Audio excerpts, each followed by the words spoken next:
ज्योतिर्लिंग की स्थापना मर्यादा पुरुषोत्तम भगवान श्री रामचंद्र जी ने की थी। स्कंद पुराण में इसकी महिमा विस्तार से वर्णित है। इसके विषय में ये कथा कही जाती है, जब भगवान श्री रामचंद्र जी लंका पर चढ़ाई करने के लिए जा रहे थे तब इसी स्थान पर उन्होंने समुद्र की बालू से शिवलिंग बनाकर उसका पूजन किया था। ऐसा भी कहा जाता है कि इस स्थान पर ठहरकर भगवान राम जल पी रहे थे कि आकाशवाणी हुई कि मेरी पूजा किए बिना ही जल पीते हो। इस वाणी को सुनकर भगवान श्री राम ने बालू से शिवलिंग बनाकर उसकी पूजा की तथा भगवान शिव से रावण पर विजय प्राप्त करने का वर मांगा। उन्होंने प्रसन्नता के साथ यह वर भगवान श्री राम को दे दिया।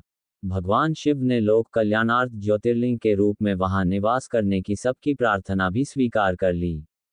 तभी से यह ज्योतिर्लिंग यहाँ विराजमान है।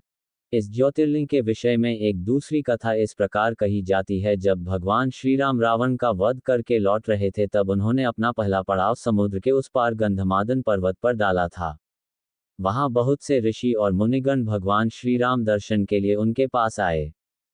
उन सभी का आदर सत्कार करते हुए भगवान राम ने उनसे कहा कि पुलस्त्य के वंशज रावण का धव करने के कारण मुझ पर ब्रह्महत्या का पाप लग गया है, आप लोग मुझे इससे निवृत्ति का कोई उपाय बताए। ये बात सुनकर वहां उपस्थित सारे ऋषियों मुनियों ने एक स्वर से कहा कि आप यहाँ शिवलिंग की स्थापना कीजिए, इससे आप ब्रह्म हत्या के पाप से छुटकारा पा जाएंगे। भगवान श्री राम ने उनकी यह बात स्वीकार कर जी को कैलाश पर्वत जाकर वहां से शिवलिंग लाने का आदेश दिया। हनुमान जी तत्काल ही वहां जा पहुंचे, किंतु उन्हें उस समय वहां भगवान शिव के दर्शन नहीं हुए।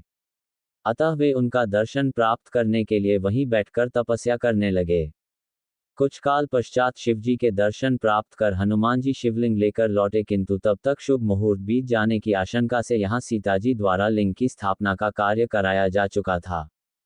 हनुमान जी को ये सब देखकर बहुत दुख हुआ। उन्होंने अपनी व्यथा भगवान श्री राम से कह सुनाई।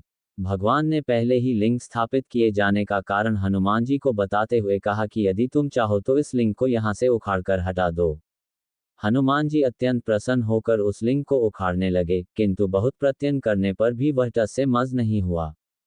अंत में उन्होंने उस शिवलिंग को अपनी पूंछ में लपेटकर उखाड़ने का प्रयत्न किया, फिर भी वह ज्यों का त्यों अडिग बना रहा।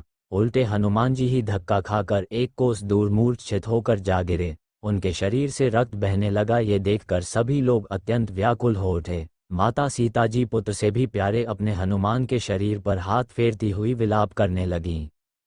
मूर्छा दूर होने पर हनुमान जी ने भगवान श्री राम को परम ब्रह्म के रूप में सामने देखा। भगवान ने उन्हें शंकर जी की महिमा बताकर उनका प्रबोध किया। हनुमान जी द्वारा लाए गए लिंग की स्थापना भी वहीं पास में करा दी।